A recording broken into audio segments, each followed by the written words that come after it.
mga pamangkin! This is Tita Kim and welcome to my YouTube channel. Ngayon, mapapakinggan ninyo ang isa sa mga storya mula sa Dear Tita Kim.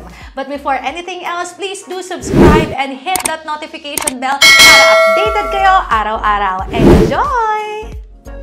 32 years old, taga Quezon City, si Sarah. Okay, Sarah, ano naman ang pinagdadaanan natin ngayong gabi? About my best friend. Okay, ano nangyari sa best friend? No, yung best friend ko is, taga-Amerika siya. And then, 2 years kami nag-uusap every day. Ano yung best friend mo, lalaki, babae? Babae. Okay, 2 years kayong nag-uusap na nasa Amerika siya, tapos? Araw, gabi, tanghali, mag-uusap kami. And by phone. Tapos nagbakasyon siya dito sa Pinas.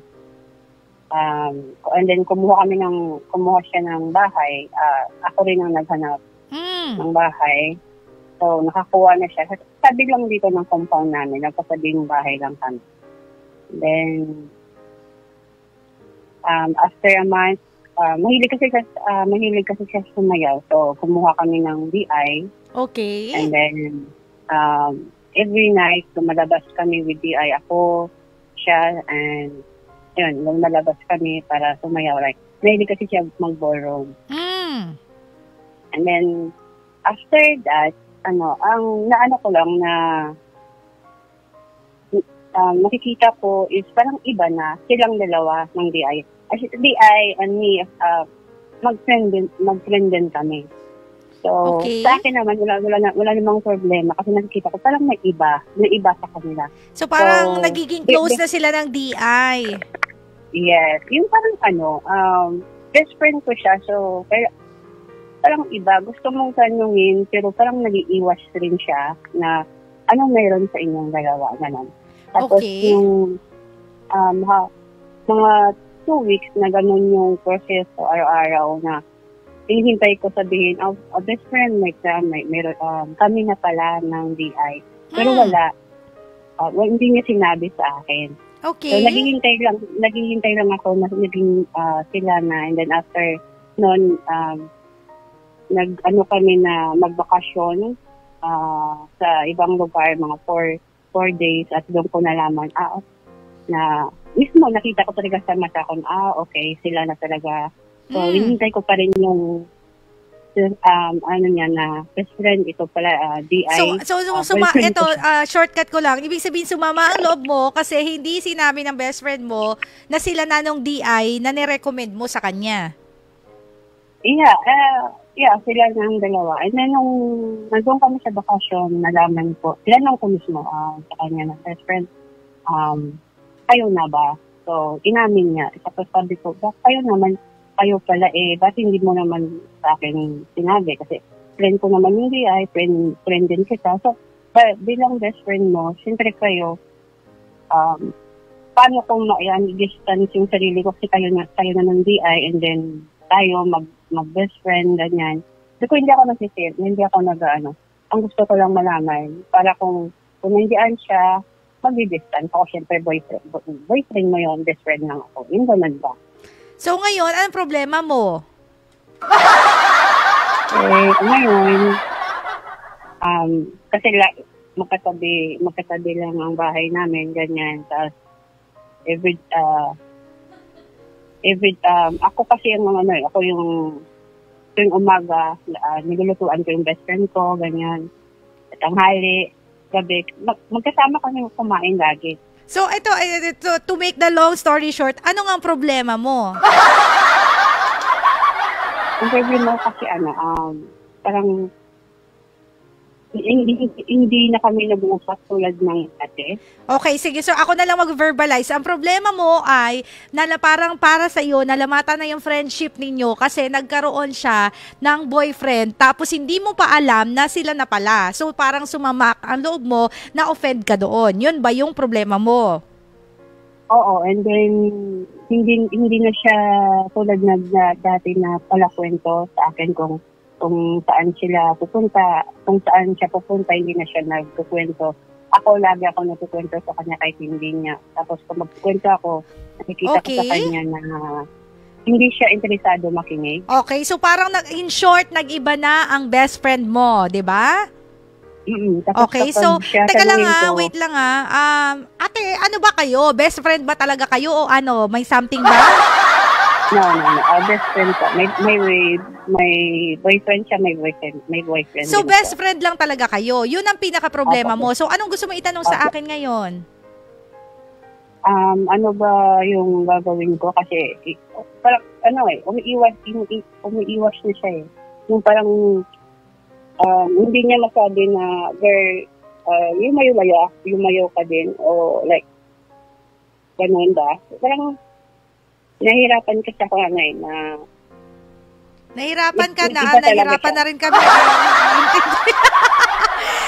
So, ito na lang naiintindihan namin yung sinasabi mo. Don't get me wrong. Ang naiintindihan ko ngayon is, nagtataka ka, bakit nagbago yung friend mo? At nalulungkot ka kasi nagbago yung friend mo. Diba? Yung dating ginagawa niya is hindi na ngayon. Okay, got it. Alam mo, ito, one truth na sasabihin ko, makinig ka ng mabuti, Sarah, at sa lahat ng mga nakikinig ngayon. Alam ninyo, lahat ng tao at lahat ng relasyon nagbabago. Okay? That's one fact. 100%. If there is one thing that is constant in this world, that is change. So, lahat tayo ay nagbabago talaga. Normal yun na nagbabago. Kaya ako tinatanong sa'yo is, ano ba talaga kayo, best friend or more than best friend? Kasi kung best friend lang naman kayo, bakit ikinakasama ng loob mo na meron siyang jowa? Di ba dapat nga matuwa ka? At saka I don't think na kinakailangan mong ilayo yung loob mo sa tao na yun kasi may jowa na siya. Wala namang ganung rule sa mundo. Diba? Na kapag ba may jowa ang isang tao, ibig sabihin, hindi na natin siya guguluhin. Kapag may jowa bang isang tao, ibig sabihin, hindi na natin siya best friend. Pag may jowa bang isang tao, ibig sabihin, hindi na tayo pwedeng lumabas sa kanila. Kasi kami ni Jaren, may best friend kami. Yung best friend namin, laging third wheel kapag halimbawa nagde-date kami.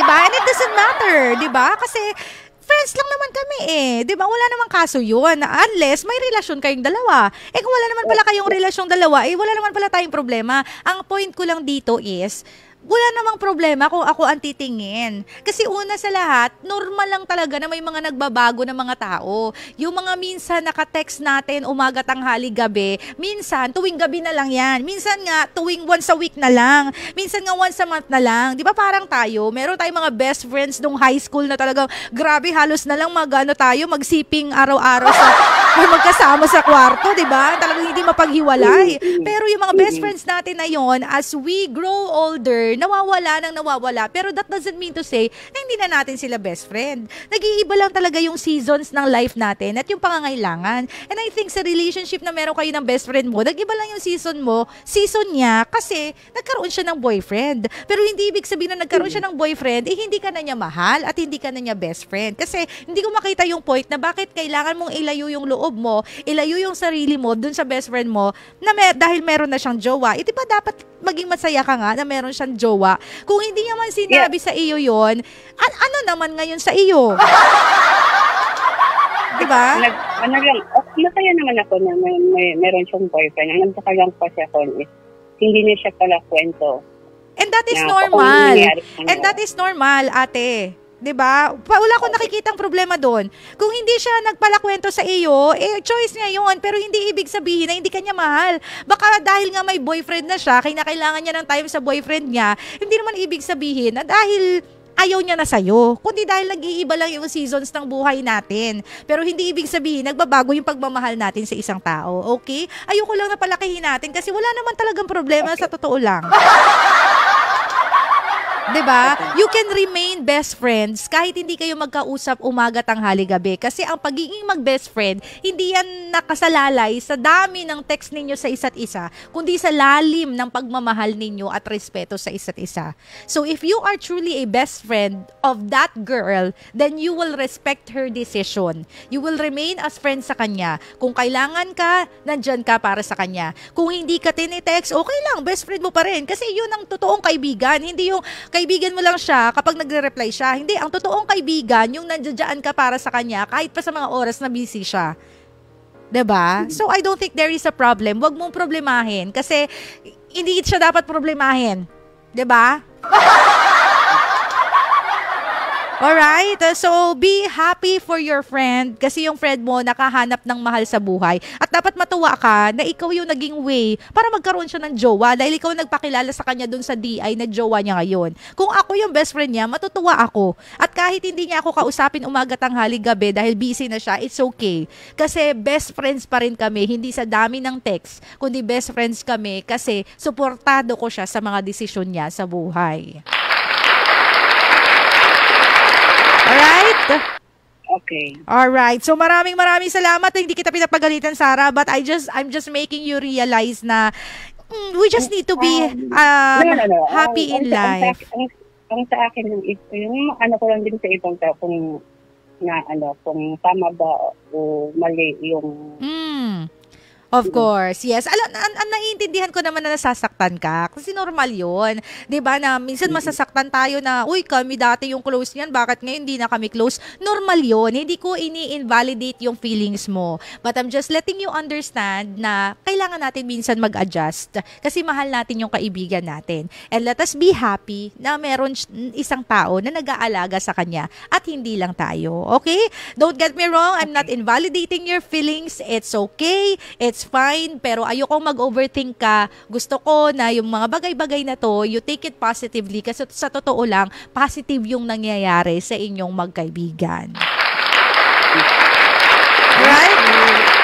Thank you so much. Maraming salamat kay Sarah. O diba, nakakaloka. Meron din naman kasi talaga mga kaibigan ng mga matampuhin sa buhay. Yung parang kapag di ba merong mga kaibigan na nagsasabi, uy, alam mo, hindi na kita friend kasi nagbago ka na. Nakakaloka.